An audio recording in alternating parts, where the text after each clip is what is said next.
And we are back with more Trails of Cold Steel 2. It's your boy Top Cat the Gamer. Alright, we are in the dorm after beating the final boss and then having this other kind of, I'll say, side story thing happen. We're in the epilogue of the game where we're kind of talking with everybody, and we just got to talking to Makia, so now we're gonna talk to Elliot. Hey, Elliot. Taking care of your violin? Yeah, it's taken care of me over the past year, so why not return the favor? I'm actually planning on giving a few of them to the academy before I go. Just to make sure next year's first years have something to practice with. That's really generous, and sure to make a lot of people happy. And you'll finally be heading off to a music academy, just like you always wanted. I bet they'll push you pretty hard over there, too. You see, I always felt like just Elliot. I'm not trying to say he didn't belong, but Elliot was just, his heart wasn't always in. It was never in like fighting. Like, and he showed that so many times with his character. That's why it's so hard to kind of, I think, fall in love with him the way you fall in with a lot of other characters. He has like his Resident Beat moves that's like really great, but after this game, they completely kind of nerfed that move. So yeah, you'll see when we play the further games, like that move is really nerfed. Or kind of taken away, I actually think, or just made into something different. But I like his character. He has good spirit and things like that. But he whines a lot. He always is like, oh my god, and all that kind of stuff. And he's the first one to cry. And yeah, I guess you always have your characters like that. But it doesn't resonate well with me when you have so many other really strong characters around him. It kind of makes you push him into the background because you start to look at everybody else, and he becomes one of those characters just kind of like, oh, I'll use him to heal, but I mean, other than that, it's like, yeah, go to the back, dude. I don't doubt it. I'm going to need to be all music all the time if I want to stand a chance at keeping up. Though, to be honest, after all the time I've spent here, I don't really want my life to be completely about music. He's not a terrible character. I'm not trying to say he's a terrible character. It's just with me, like the way he acts sometimes just doesn't resonate with me. I love it, obviously, but to be a balanced person, I want to have a bit more variety in my life, like I had here at the academy. For one thing, I don't want to get too rusty with my orbital staff. Good to hear. I hope everything works out for you. Thanks. Me too. No, it's nothing. Either way, Heimdall and Trista are really close, so don't be a stranger, okay? I know you're gonna have tons of work to get through between your classes and your missions, but... Don't worry, I'll make time. I'm sure we'll have plenty of chances to see each other. There's still a ton of Heimdall I haven't seen, too. You'll have to show me around next time I make it over there. You bet. He's a good guy. It's just, everybody else be talking about, okay, we got to do this, and he'd be like, are you sure? Like, I can't stand characters like that sometimes. It can get annoying. Are you finishing up your painting, guys? Yeah, this is my last one. I want to make sure I'm completely satisfied with it before declaring it finished. That's understandable. Like, Gaius to me is a better version of him. Like, Gaius is everything Elliot is, compassionate and everything like that. And, even though Gaius is like the biggest one out of all the kids, he's like damn near 7 feet tall, and, he's a big dude. But Gaius just has like this, I don't know, it's like, I can't even describe it. It's a certain maturity that he has that Elliot doesn't have, and it just kind of, it makes Gaius stand out, even though him and like Elliot are supposed to be like Reen's best friends. You're going to keep painting once you're back at home, though, right? Well, I don't know how much time I'll have to set aside for it, but I intend to keep working on it, bit by bit. There's growing reason for concern in Calvert to the east of the Highlands. But all in all, things are more peaceful now than they were. I should be able to focus on painting my magnum opus. Oh, is it going to be of Nord? If anyone can make a masterpiece of the Highlands, it'd be you. And so he does the arts too. Like, he's an artist, and Elliot is a musician. They both do something other than just fight all the time. But I just feel that the character of Gaius is just so much more balanced That wouldn't be such a bad idea. But actually, I was intending to paint a picture of the Academy, its students, and the courageous. That's dope. You mean... Now you're getting it. I want to capture the day we liberated the Academy. And once I've finished it, I fully intend to return to Erebonia with it in hand. What better way to forever memorialize this place as my second homeland? Man, you really are amazing. Well, See if you what I'm ever need saying? Even reference Rean knows materials, you know who to call. I can get pictures of anything you might need and send them over. I know you're talented, but that's a lot to paint off of just your memory. I'd appreciate that. Even Rean knows he's awesome. Like, dude.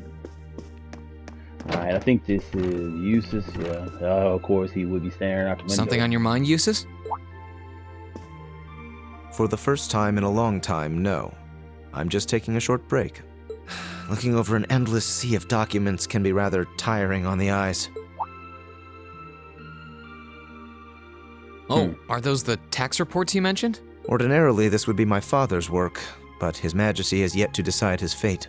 Rufus hasn't so much as glanced in Berea Hard's direction since he took his new job in Crossbell either. As such, the task falls to me. Man, I knew everyone in our class had it pretty rough right now.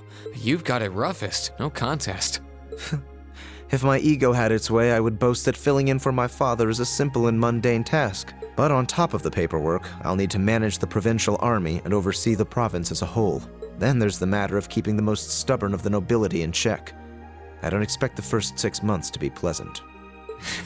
The fact that you're already thinking 6 months ahead is pretty impressive as it is. Standing in for Duke Alperea like that must take some real confidence.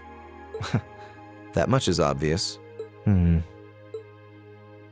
What is it? It's nothing. In the days to come, more people will be relying on you than ever before. But no matter who does so or what they ask, do not lose your pride as a noble. Act independently, your head held high. Maintain your pride and your autonomy, and I'm sure you'll be fine. Thanks. I promise I will. I'll hold you to that. And so right here you see Eustace is kind of becoming the lord of his homeland. Like it starts here, but he fully becomes that in the third game. But it's because, I mean, it's basically out of necessity.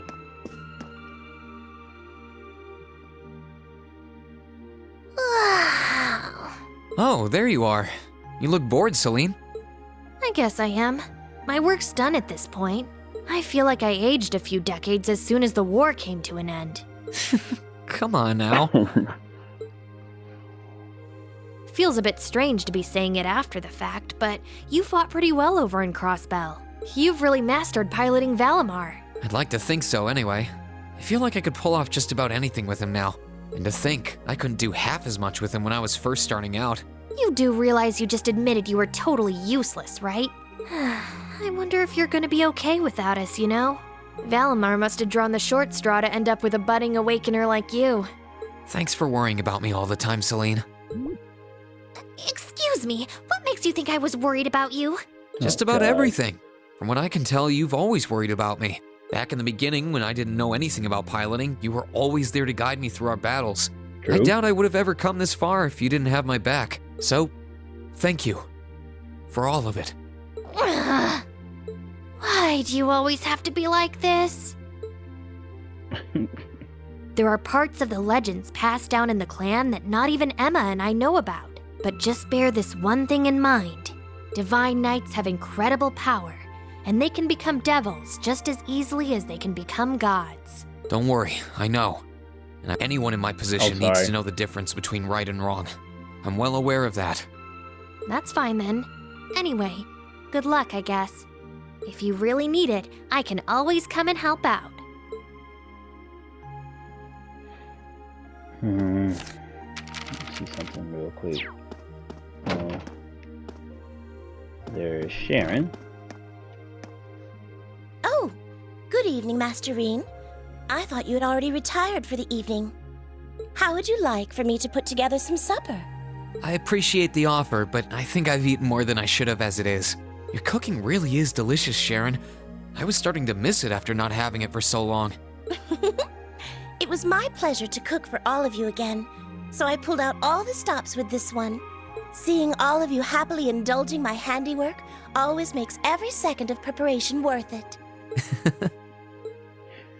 Now, they Is something the matter, Master Reen? they don't dive so much into sharing like exactly the things that happen, but you kind of get the gist of it in the fourth game. Oh, I was just thinking about how you haven't changed a bit.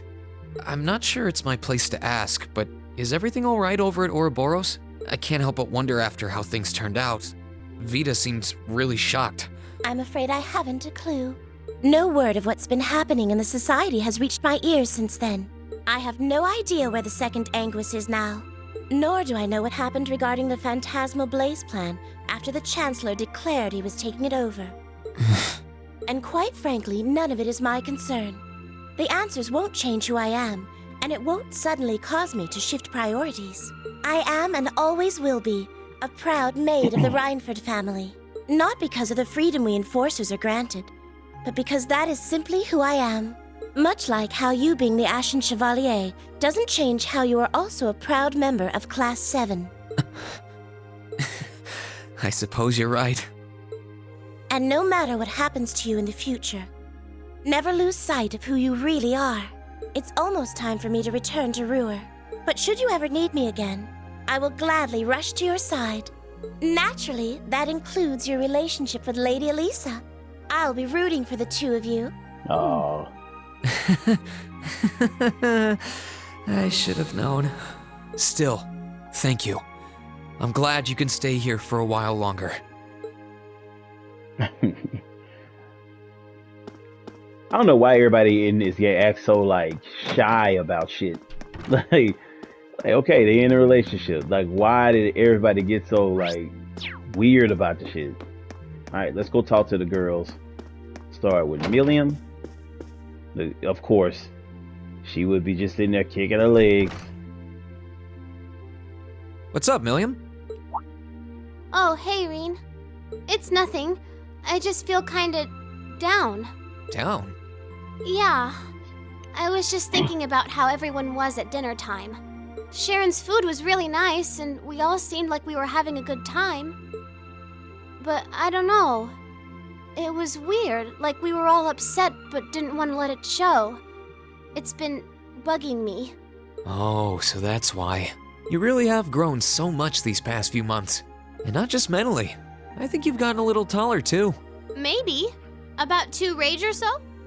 Judging by my specs, I'm not gonna get much taller than this, though. I'm Mini Milliam forever and ever. But you never know. Maybe I'll grow up to have boobies so big, I can use them as a shelf like Emma's.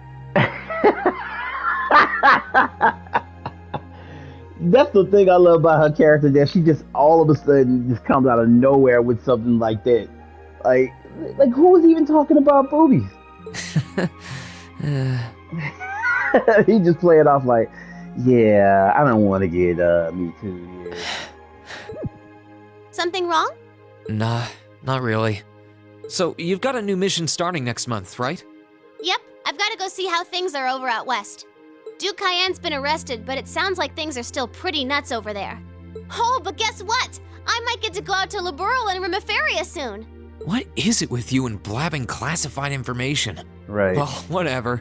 Just promise me you'll take care of yourself. And be sure to keep in touch. I'll always be right there when you need me, okay? Righto, I promise. That goes double for you, mister. If you need me to bust you out of a jam, just say the word. She means well. She really does. But she is... I think it's just because she doesn't have those social cues and stuff. Like, she has 0 social cues. She's still kind of figuring it out, and you know, her emotions and stuff. And she just blabs stuff just out of nowhere. I started talking about boobies and everything else, and all the dudes be like, "Oh yeah, don't get us fucked up over here." Something on your mind, instructor? You could say that. I've been mulling over how things are going to be come next month, but all this soul searching's giving me a headache. Well, it'll probably feel strange being back with the guild for the first time in 2 years. And that's something that you need to pay attention to. She's quitting being an instructor and going back to being a bracer like she was in the beginning. And I'd bet they'll be glad to have you back. Things are probably going to be rough over there. even with you taking up the bracer life again. No doubts there. I can already see plenty of traveling abroad in my future after what happened over in Crossbow. And I imagine it'll keep getting harder and harder for us bracers to operate here, too. And I feel like she doesn't really specify why she made this move, but I think that she did it because she saw like there was a bunch of stuff happening, and being an instructor kind of keeps her, not necessarily, I wouldn't say out of the loop, but her ears to the ground, like she can't get that information as fast and quick, and because she wants to help. And she can't do that having to teach students and everything else. So I think she went back to being a bracer because she kind of sensed that it's too many weird ass things happening to, that she's gonna be needed. And I feel like that's a part of her character that's never really talked about. And she gave up being an instructor, and she's actually a pretty decent instructor, to go do that. What's with that sad puppy look? There's no reason for you to feel ashamed of what you've chosen to do. I'm proud to have a student like you who can stand up and make the tough choices life thrusts on us. Thanks, instructor. I'll try to just grin and bear it for now. Attaboy. Sticking it out through the hard times with a smile will put you on the fast track to becoming a great man. Just make sure you don't try to shoulder too much. All that'll do is turn you into a jaded grump. Everything in moderation, okay? Thanks. I haven't joined the intelligence division, and I have no plans to. I'm gonna keep responding to their requests, but only if I'm comfortable doing what they're asking. And I can promise you, I'll never do anything that would put me in conflict with the guild or put innocents' lives at risk. I don't know what the future will bring for me, but that's the creed I want to stand by. I know. Don't worry. No matter what happens, you'll always be my student. So go out there, live your life, and grow into such a heartthrob that I won't be able to take my eyes off you. Yeah, all right. Well, I'll try. Yeah, like you can actually romance Sarah like a bit, and it gets kind of there a little bit. But she always kind of reels back and is like, okay, well, in about 2 or 3 more years, hit me up. But right now, I don't go to jail, so yeah. All right, let's talk to Fee. Are those seeds you got there? Yep, Adel gave them to me. They all came from the plants we grew in the gardening club. Adel, I'm just looking at what kinds there are here. Really? That's really nice of her. It's kind of like you can take everything you've achieved over the past year with you. Yeah, I wasn't even going to join a club until Adel found me relaxing and invited me. But I guess it wasn't so bad. You gonna head pat her? Yep. Don't you worry. I'll be sure to check on the gardening club every once in a while just to see how things are going. I feel like she's the only person that doesn't work on yet. She succumbs to it later on, but right now she's kind of looking like, the hell? It would be a shame if all the plants you've spent so long looking after were to wither and die. It doesn't matter. Even if they do, they'll eventually bloom again somewhere else. Kind of like us. When you put it that way, I suppose you're right. Actually, very well said by her. What's wrong? Nothing. This one and this one should be okay too. What are these for? They're the easiest ones to look after. You can try raising them if you want. Don't worry if they wilt or anything, though. When I've found the others from Zephyr, I'll come back and check if they're still blooming. If they are, you get a pat on the head. Hey, I thought the head rubbing was my job, but I'll give it my best shot. Boy. Him with the head rubbing, man. Okay, I'll talk to Elisa last since that's our romance. What are you looking at, Laura?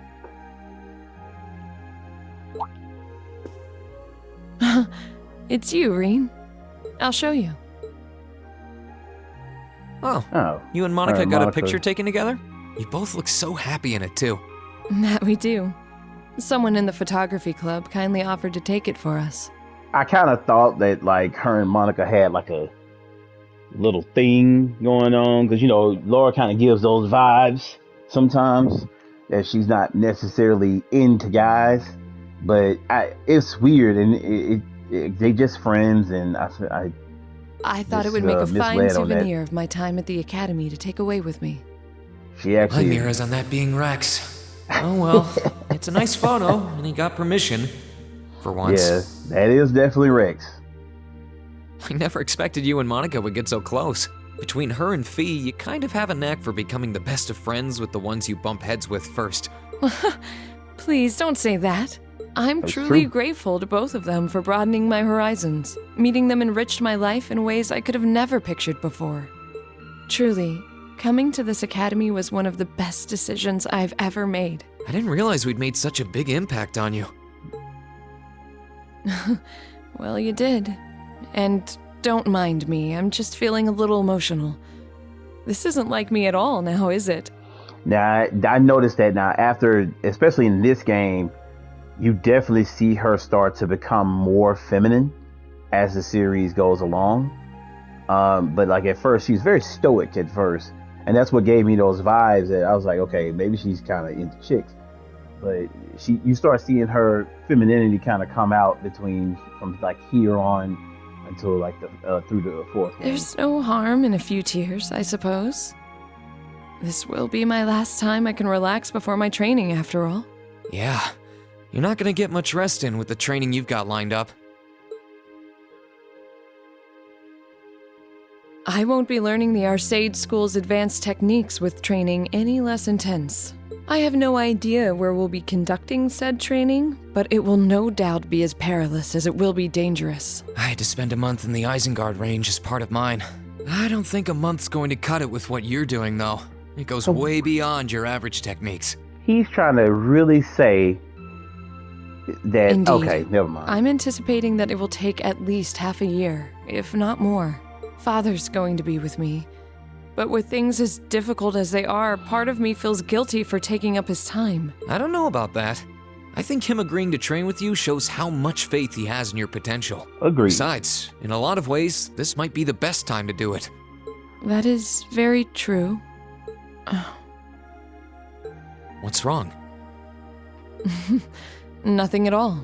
Regardless, I'd love to come and visit you should the opportunity present itself. And if it does, I'd like to formally request a duel with you to test how much the two of us have grown. Let's not kid ourselves.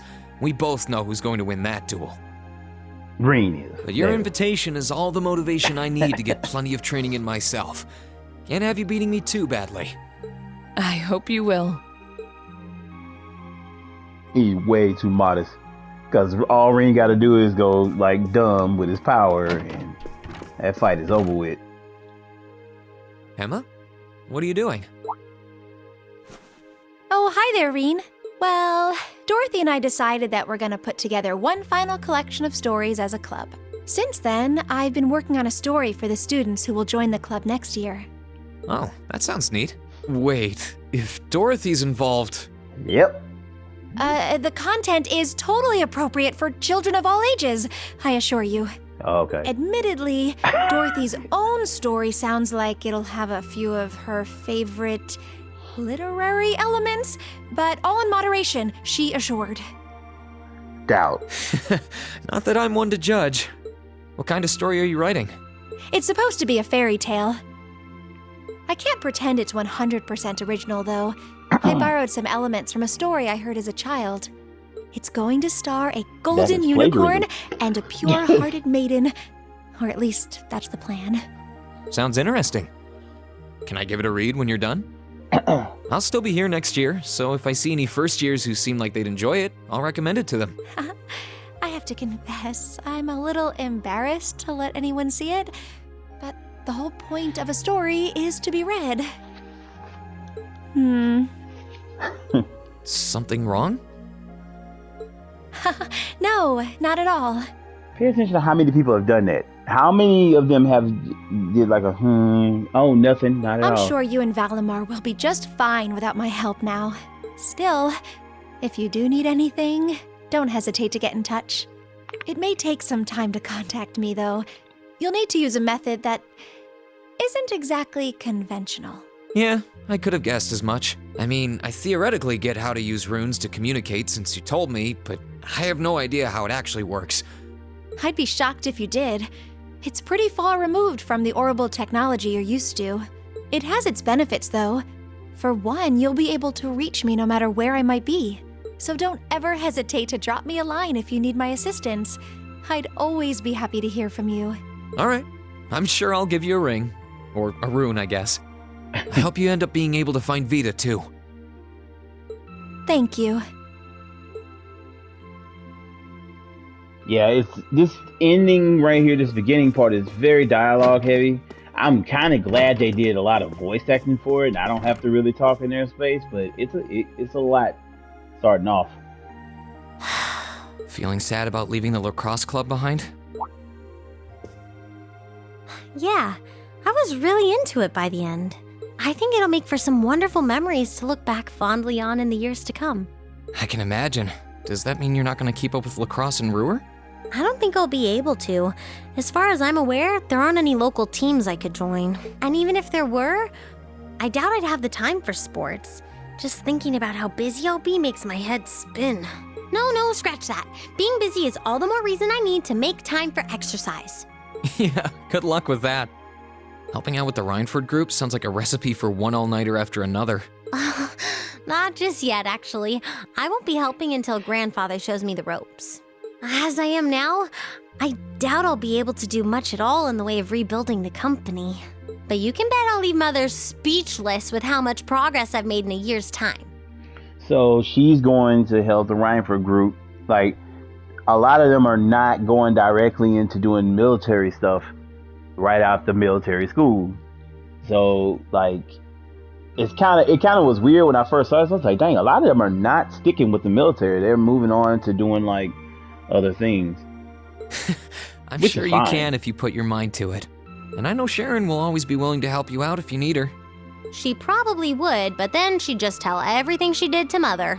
But literally, like, the only person who kind of stuck with anything military-wise, I think it ends up being mostly Reen, and Machias does a little something close to it. I'm trying to think of who else. I don't think there's anybody else. Yeah, Milliam's already in the intelligence division.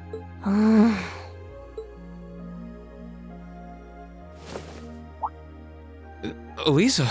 I don't really care what happens to the Rhineford group. Oh. I don't even want to go back to Ruhr.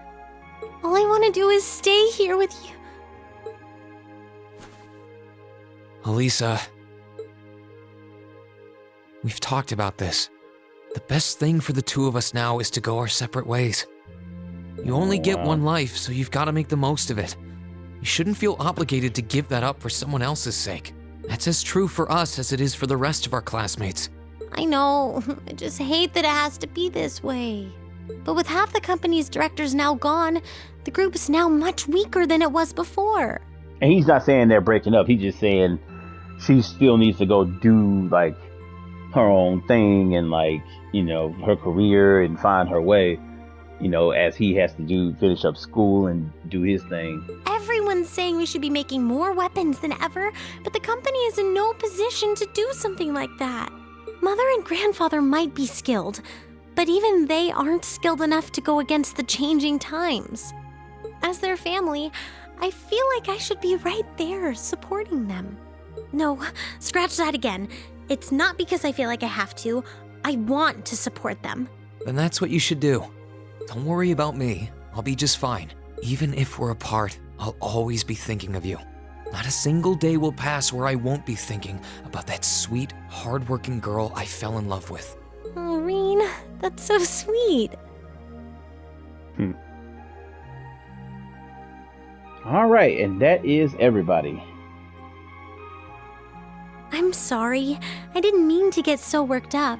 I'm really happy, though. Me too.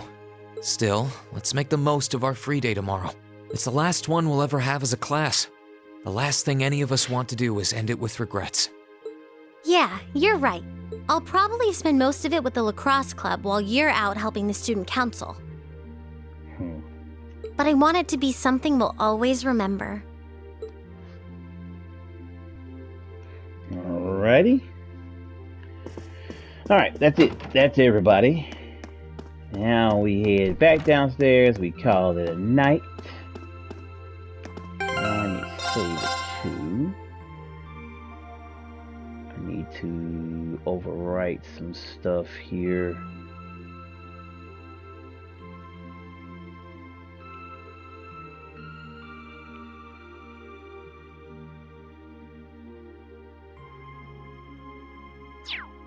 Alright. Come and think of it, I've still got to read that report on the black records Instructor Thomas gave me. Okay, so he does do it. Maybe I should give it a read now before going to bed. You can read the report from the event tab of the camp menu's item section. Oh, so now I can do it?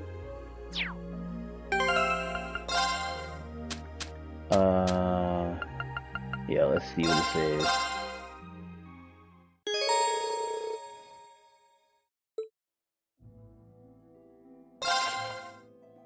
Alright, in the beginning there were two great gods. One boasted unrivaled courage, the other unparalleled fortitude. They descended from the heavens with their kin, and it was upon the dark land below that they first met Calamity. They first met Calamity, I'm sorry. Their opposing natures incompatible. The two were drawn irresistibly into battle, and thus began a struggle that shook heaven and earth.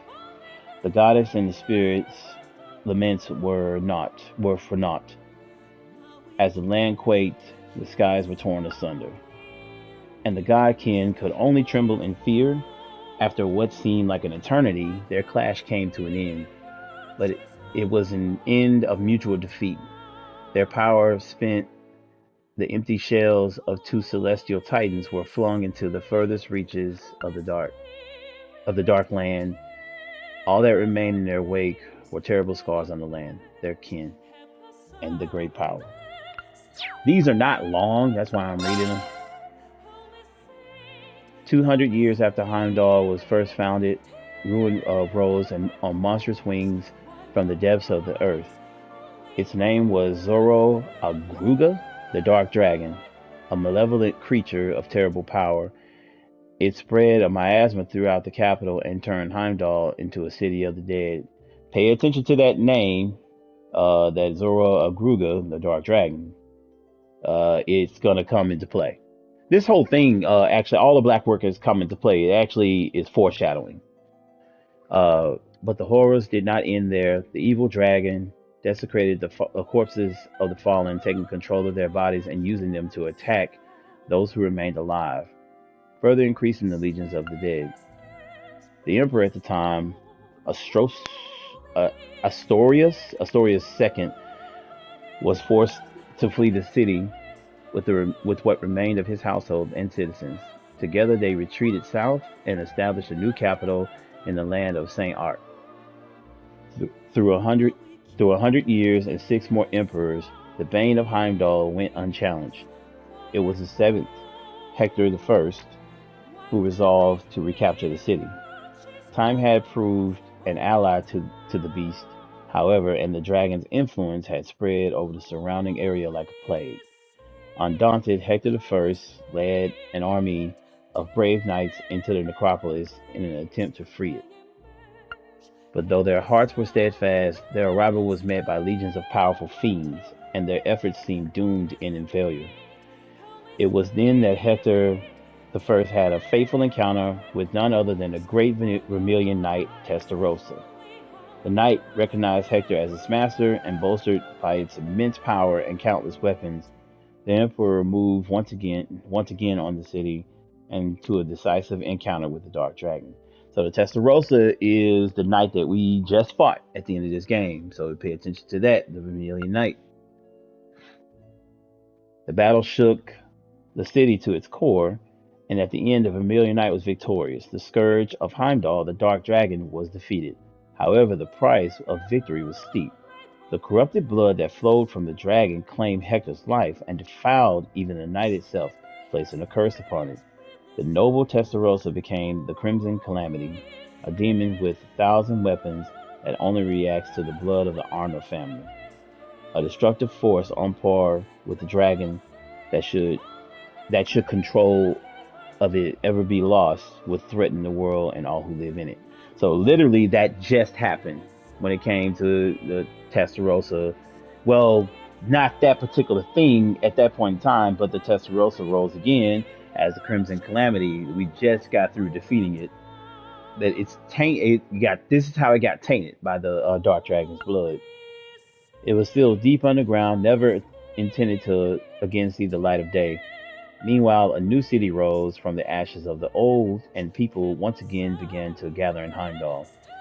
And that was when the Vermilion capital that endures to this day was first built. So that is wait, why I wanted do the fourth and fifth one? That is weird. I don't know. In the year 947, Emperor Valius V passed away. His death heralded the beginning of the largest scale civil war in Erebonian history. Valius V was a ruler with a somewhat debaucherous reputation, and is said to have had countless wives and concubines. Damn, the boy was getting around. To further complicate the matter of succession, many of those wives came from prestigious noble families, all of whom began competing for power and wanting their offspring to take the throne.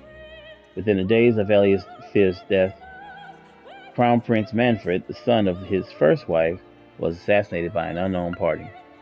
Following the death of the Crown Prince, the fourth prince, and the son of the first of Emperor Valius' secondary wives, Prince Orthos, seized the capital by force. Once in control, he declared himself the new emperor and began purging all those who dared oppose him. I think this is what they were talking about in the game when they were talking about the false emperor, and what led to Du Cayenne. I think the false emperor was his ancestor. The coup set off a succession of counterclaims, and three other princes also named themselves to be the new emperor. Backed by the powerful noble families of their mothers, the competing princes ignited a bloody 5-year-long civil war, and thus the War of the Lions began. At first, the princes' armies were largely equal in terms of strength. It wasn't until Orthos, who would later come to be known as the false emperor, revived the being that had long been sealed under the city, that the balance of power shifted. The Testarossa, the legendary Vermilion Knight, now tainted by the blood of Zoro Agruga, saw the light of day once more. With its unmatched strength under his control, Orthos decimated his greatest competition in one fell swoop, and the fifth prince, Gunnar, was defeated. It seemed inevitable that the armies of the other princes would share the same fate, but it was at this pivotal point that the war took yet another surprising and sudden turn. This unexpected development came in the form of another great knight, the Palatinate Knight. The famed champion was acquired by Prince Lucius, the sixth and youngest of the feuding brothers, and with his power, he was able to defeat the army of the brilliant strategist and second prince, Albert. So here comes another knight that you hear about that you never heard of, the Palatinate Knight, found by another prince who came and basically took out the Familiar Knight. So now that's 4 knights that we know of. Where was I? Victorious and backed by the knight's power, Prince Lucius was poised to challenge Orthos. Prince Gunnar and Albert's armies, however, were not completely wiped out and decided to join forces with one another in order to oppose the other princes. It was thus that the war became one fought by 3 separate groups: Prince Orthos and the Vermilion Knight, Prince Lucius and the Palatinate Knight, and Princes Gunnar and Albert, who had no knight but compensated with their sheer numbers. The War of the Lions had been raging for 2 years now, and the chaos only worsened by the day. Erebonia seemed fated to fall into ruin and darkness, fitting perhaps for a nation that takes its name from Erebos. All right. Oh, okay. So I have to read it in order to get to the next one. Okay, that makes sense. All right. This is when Drycles comes into play. A young man lays on a grassy plain, enjoying a nap in peaceful setting. Before long, however, his rest was interrupted by the arrival of a second young man on horseback. The youth wore the trappings of a knight, and his expression was deathly serious. His armor bore many. I didn't even stop at the period right there. His armor bore many rents and scratches, and his left arm was bound in a bloody bandage. The first young man had not seen him in several years, but a cheerful reunion did not seem to be his purpose. "You were right after all," the second man said gravely. "At this rate, the Empire's days are numbered." At this, the young man rose from the grass. He was none other than the third prince of the Erebonian Empire, Prince Drycles. As a man with no claim to the throne due to his commoner mother, and shunned by the other highborn princes, Drycles had long since left Erebonia behind, wandering from place to place and whiling away his days. So Drycles was the one prince out of all those princes, those princes to be, that didn't care about the throne and just kind of stayed away from everything. It was just like, forget it. I'll just let them fight. I'm just gonna chill over here. 3 years prior, he had reached the land of Nord, where he had remained ever since. Though left to his own devices since childhood, his nature was noble and he was quickly accepted by the people of Nord and lived peacefully among them. But while he had left his homeland, he had not truly abandoned it in his heart. During his wanderings, his mother had passed away, but while she lived, she had told him something that would remain with him for the rest of his days. "The blood flowing through you will not allow you to turn your back on the Empire's suffering." Prince Dracos had turned those words over in his head again and again. What could a powerless vagrant like myself truly hope to do? The night's arrival, however, signified two things: that the war continued to worsen and that Erebonia was on a certain path to ruination. His mother was probably correct. Hearing the knight's words, he decided that enough was enough. He could ignore the pain. He could ignore the pain of his countrymen no longer. That knight, incidentally, was called Roland. He was a childhood friend of Drycos and his confidant. He was also the man who Drycos had left in charge of things in his place before leaving the country. Prince Drycos set about preparing to depart, but before he could finish, he was met by several of the tall knights of Nord. Their cross-shaped spears in hand, they too were close friends of Drycos, and they volunteered to accompany him and Roland, fearing that the two men alone would not stand a chance. So right here, the people of Nord are very tall people, big. They're very muscular and everything. Like Gaius is, and imagine an army of those built type of guys versus regular people from for the rest of the place. So Dracos went with an army of more superior fighters, everything else. Like he had some of the best actually. The next morning, the prince departed the village. A mere 17 men under his command, they bade farewell to the people of the settlement, and its elder wished them well. "May the winds and the gods be with you," he blessed them. "Fortune favor you all." And so he only left with 17 dudes. 17 of those guys. And he literally went and stopped this bullshit with 17 guys. That's how good the Nord warriors were. Almost like the Spartans or something. Prince Drycles' opponents were the armies of the 4th Prince Orthos and his Vermilion Knight, 6th Prince Lucius and his Palatinate Knight, and the combined forces of the remaining princes, Gunnar and Albert, who had a legion of magic golems under their control. Damn, okay. Yet it was he, an illegitimate son of a commoner. Now the rest of them were sons of nobles. He was the only one that was a son of commoner, and a latecomer to the war. He emerged triumphant. His victory did not come without losses, however. During his return to Erebonia, Roland fell in battle. Not long after that, however, he met a woman who would change his destiny forever. That woman was none other than the daughter of Count Sandlot, who hailed from the lakeside town of Legram. Her charismatic personality and peerless skills with a lance earned her the leadership of a band of knights known as the Eisenritter and the moniker Lance Maiden. Her name was Leanne Sandlot. Prince Dreichels and Leanne Sandlot may have come from wildly different backgrounds, but her concern for the innocent victims of the war united them in purpose to bring an end to the bloodshed. And it was those feelings that made them join forces, those shared feelings that made them join forces.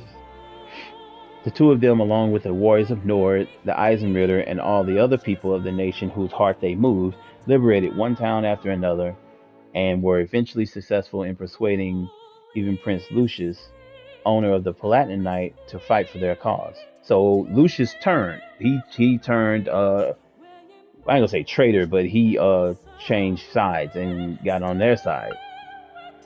At the same time, however, the false emperor schemed to elevate the cursed Vermilion Knight to even greater power, to godhood, and thus the Vermilion Apocalypse was created. And so that's what we just fought. Oh God. Can you imagine something like that? Like, that's crazy. The demonic god emerged in Heimdall alongside a monstrous castle and vanquished the approaching armies of Albert and Gunnar in a single battle. So Albert and Gunnar were killed. Their end was anything but conventional, however. They were simply erased from existence. Even the Palatinate Knight could not contend with such a foe and was failed. And as it decimated all who challenged the false emperor, countless crimson spirit pains spread out from the castle, stealing the very life of the capital's citizens. And that's what you've seen when they were spreading out the spirit veins, how it was taking people's essence and energy. Yeah, it's crazy. As well as those in the surrounding area. Defeat seemed all but inevitable for Prince Dreichels, the Lance Maiden, and their followers, but they refused to give up. Following the guidance of a kindly witch, they were led to a great knight which slumbered on the outskirts of Heimdall. After overcoming a trial, they were able to claim the Ashen Knight and his power. With it in hand, along with their many supporters and the army of Prince Lucius, they marched on to the capital for the final time, eventually making their way to the castle at its center. 3 days later, to the 4th of July, wow, year 952, the castle vanished from existence and the city was liberated. Okay, so the witch that it talks about here. Now, I don't think it's a major spoiler, but you basically find out that the witch that helped them, I'll just say this, I won't give away who she is directly. You have to watch the 4th game to learn who she is, but she's directly tied to Emma and Vita, and you kind of gather from there she's the person that led them to the knight, the Ashen Knight, and why Vita and Emma, it became their jobs to do the same as witches. All right, and that's all 5 of the Black records.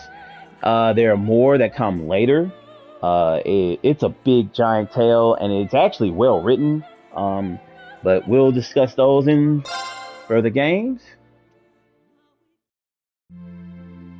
All right. Nope, they go to bed.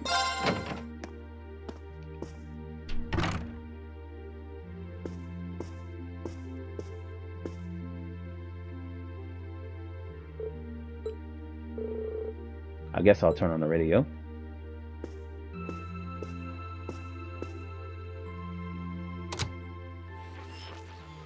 In finance, the annexation of Crossbell has seen shares in Erebonian companies increase at an exponential rate across the board. And despite the Reinford Group announcing sweeping changes to its board members, its strong forecast for the next fiscal year is... It's time for the start of of a brand new program here on Radio Trista, coming at you promptly every Sunday. I call it Abend Time, after the word for evening. Might be a little cliched, but sometimes simple is best, right?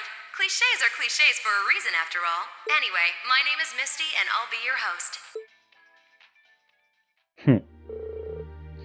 I wonder where Vita is now. I get the feeling that she actually enjoyed doing Abend Time, and it's not like she could have ever kept going after all this. Huh? I wonder who that could be. Hello? This is you, isn't it, Rean? Elise? Yes, it's me. Sorry for calling you like this so late in the evening. I'm not bothering you, am I? Oh, no, not at all. Now, why can this part be voice acted? Not at all. I'm just not used to you calling me. Are you calling from the school? I wasn't going to, but Her Highness insisted. It'll take some getting used to, but it's nice to be able to hear your voice even when you're so far away. I was pretty surprised when I heard your voice, too. You weren't really one for the phone calls back at home, either. I didn't have any specific reason for calling. It was just that the letter you sent about your return from Crossbell arrived today. Oh, that was fast. I only sent it a couple days ago. I'm sorry it even had to be a letter. I really was planning to go pay you a visit, but it didn't work out. Oh, please don't apologize. I know how busy you must be now. Believe me, I was just happy to hear you were back safe and sound. Your trip must have been exhausting. By the sound of things, you did an excellent job, too. I'm so proud of you, Rean. Thanks. I didn't do all that much, though, really. Half of what the Imperial Chronicle is reporting is massively overblown. If you say so. Is something wrong? No, not at all. That's like the 6th time that's happened. Everybody just says that, and he's like, "What's wrong?" No, not at all. Regardless, now that I've heard your voice, I feel a lot better. So I'll leave you to enjoy the rest of your night now. Right. Night, Elise. I'll come see you as soon as I can, okay? Oh, there's no need for that. Good night, Rean.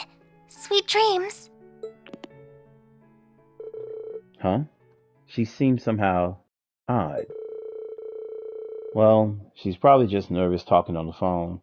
It was kind of awkward for me when I started using one too.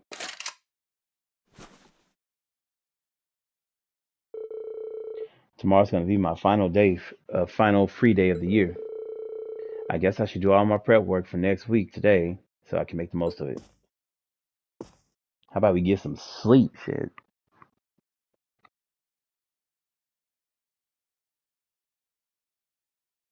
All right.